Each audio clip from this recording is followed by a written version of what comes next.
ନମସ୍କାର ଓଡ଼ିଶା। ଆସନ୍ତୁ ଶୁଣିବା ଆଜିର ପ୍ରୟାସ। ରାଧୁଆ ମିଛୁଆ କାହାଣୀଟି ପିଲାଙ୍କ ପାଇଁ ଶିକ୍ଷଣୀୟ ଅଟେ। କିନ୍ତୁ ଦେଖି କହିଲେ, ଆମେ ବଡ଼ ବୟସ୍କ କ'ଣ ମିଛ କହୁନାହେଁ? ପିଲାଟିଏ ମିଛ କହିଲେ ତାକୁ ଆଖି ଦେଖାଇ ଜେରା ପକାଇ ସତ କଥା କହିବା ପାଇଁ କୁହାଯାଇଥାଏ। କିନ୍ତୁ ବୟସ୍କ ବ୍ୟକ୍ତିଟିଏ ପ୍ରତି ଏସବୁ ପ୍ରୟୋଗ କରାଯାଇ ପାରିନଥାଏ। ଅନେକ ସମୟରେ ନିଜର ଦୋଷ ଦୁର୍ବଳତାକୁ ଲୁଚାଇବା ପାଇଁ ବ୍ୟକ୍ତିଟିଏ ମିଛ କହିଥାଏ। ଅନେକ ମିଛ କହିବାରେ ସିଦ୍ଧହସ୍ତ ଥିଲାବେଳେ ନିଜର ଦୋଷକୁ ଲୁଚାଇବା ପାଇଁ କଥାକୁ ଅନେକ ବୁଲାଇ ବଙ୍କାଇ କହିଥାନ୍ତି। କେତେକ ନିଜର ଆକ୍ରୋଶ ଦେଖାଇ ଭୁଲକୁ ଠିକ୍ ବୋଲି ପ୍ରମାଣିତ କରିଥାନ୍ତି। ଆଉ କେତେକ କୁମ୍ଭୀର କାନ୍ଦଣାର ସାହାଯ୍ୟ ନେଇଥାନ୍ତି। ଆଉ କିଛି ନ ହୋଇପାରିଲେ ଅନ୍ୟ ଉପରେ ଦୋଷକୁ ଲଦି ଦେଇଥାନ୍ତି।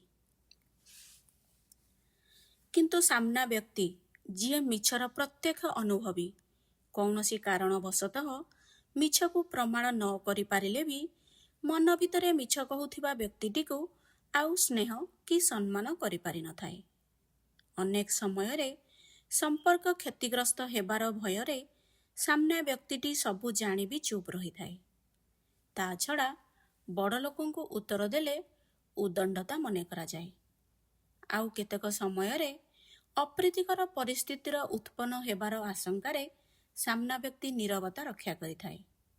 ତା ଛଡ଼ା ମିଛ କହୁଥିବା ବ୍ୟକ୍ତିଟି ଯଦି କଥା କହିବାରେ ମହାରଥୀ ହାସଲ କରିଥାନ୍ତି, ତେବେ ସେଠାରେ ସାମ୍ନା ବ୍ୟକ୍ତି ପରିପକ୍ୱ ପ୍ରମାଣ ବା ତର୍କ ବାଢ଼ି ପାରିନଥାଏ। ପିଲାଟି ଦିନରୁ ସମସ୍ତେ ଶୁଣି ବଡ଼ ହୋଇଛେ, ମିଛ କହିଲେ ମହାପାପ। ଗୋଟିଏ ମିଛକୁ ଘୋଡ଼ାଇବା ପାଇଁ ଅନେକ ମିଛର ସାହାଯ୍ୟ ନେବାକୁ ପଡ଼ିଥାଏ। ତେଣୁ ଟିକେ ସତ୍ସାହସ କରି ନମନୀୟ ଭାବରେ ନିଜର ଭୁଲଟିକୁ ମାନିଗଲେ ଘଟଣାରେ ପୂର୍ଣ୍ଣଚ୍ଛେଦ ସେଇଠାରେ ହିଁ ପଡ଼ିଯିବ। କ'ଣ ଠିକ୍ କହୁଛି ନା? ପ୍ରୟାସଟିକୁ ଏଇଠି ରଖୁଛି। ଲାଇକ୍, ସେୟାର, ସବସ୍କ୍ରାଇବ୍ କରି ଚ୍ୟାନେଲଟିକୁ ଆଗକୁ ବଢ଼ାନ୍ତୁ। ରହିଲି, ନମସ୍କାର।